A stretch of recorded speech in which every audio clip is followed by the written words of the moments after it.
Hi hello అందరికీ నమస్తే. మా రాజ్ కమల్ ఛానల్కి స్వాగతం సుస్వాగతం.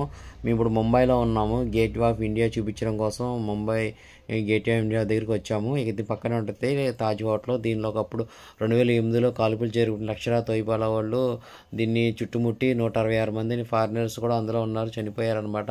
9 మంది కాల్పులో చనిపోయారు ఉగ్రవాదులు. ఒక కసపుని మాత్రం ఉరితీశారనమాట. ఇది ఆ తాజ్ హోటల్ అప్పుడు చాలా పాడైపోయింది.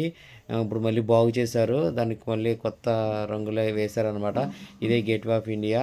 దీన్ని మన వాళ్ళు ఇండియాని పరిపాలించేటప్పుడు బ్రిటిషర్స్ మనం ఎన్నో ఇబ్బందులు పడ్డాము. మన ఇంట్లో చిన్న ఫంక్షన్ చేసుకోవాలన్నా బ్రిటిషర్ దగ్గరికి వెళ్ళి పర్మిషన్ తీసుకుని, మనకు అంత స్వతంత్రం ఉండేదే కాదు, మనకు స్వేచ్ఛ ఉండేదే కాదు ఒకప్పుడు మన ఇండియన్స్కి. అప్పుడు మనం ఎంతో పోరాటం చేసి మన పెద్దవాళ్ళు చాలామంది ఉప్పు సత్యాగ్రహాలని చాలా చేశారనమాట. వాళ్ళ చేసిన త్యాగం వల్ల ఈరోజు మనం స్వేచ్ఛగా తిరగలుగుతున్నాము. ఇక్కడే బ్రిటిషర్స్ ఈ సముద్ర మార్గం గుండా వాళ్ళ దేశం వెళ్ళిపోయారు. ఇక్కడ సముద్ర మార్గం కనిపిస్తుంది కదా, వాళ్ళ దేశం వెళ్ళిపోయారు అనమాట. ఇక్కడే వాళ్ళు బయలుదేరారు ఇక్కడ నుంచి.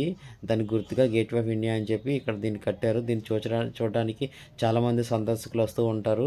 దీన్ని చుట్టూ క్లాత్ చుట్టేస్తారనమాట. వర్క్ ఏదో జరుగుతున్నట్టుంది. అప్పుడు మేము వెళ్ళినప్పుడు సెంట్రింగ్ రాడ్స్ ఏవో కట్టారు. మేము వెళ్ళిన రోజు నేవీ డేవీ అనమాట. మరుసటి రోజు అక్కడ క్లాత్స్ కట్టేశారు. పోలీసులు లోపలికి వెళ్ళినా ఎవరిని వెళ్ళవడలేదు. దాని చుట్టూ చూసేసి వచ్చేసాము. ఇది చూడటానికి చాలా బాగుంది. చాలామంది వెళ్ళలేనంటూ వాళ్ళు దీన్ని కోసం మేము వీడియో చేస్తున్నాము. దీన్ని చుట్టూ ఒక పురాతనమైనటువంటి రాయి అనమాట. కార్ రాయే మొత్తానికి. చాలా బాగుంది. పురాతన కట్టడాలు చాలా బాగుంటాయి కదా, మన ఊళ్ళో కూడా ఉంటాయి. కలెక్టర్ ఆఫీస్ అని, రిజిస్టర్ ఆఫీస్ అని, గవర్నమెంట్స్ హాస్పిటల్స్ అని ఉంటాయి కదా, అలాగనమాట. ఈ సముద్ర మార్గం గుండా వెళ్ళిపోయారు వాళ్ళు. దీనికి గుర్తుగా అప్పట్లో గేట్ వే ఆఫ్ ఇండియా ఒకటి కట్టారు. చాలా బాగుంది. వాళ్ళు ఏ సంవత్సరంలో మన ఇండియాని వదిలిపెట్టేసి వెళ్ళిపోయారో అక్కడ ఒక స్తూపం కూడా పెట్టారనమాట. ఆ స్తూపం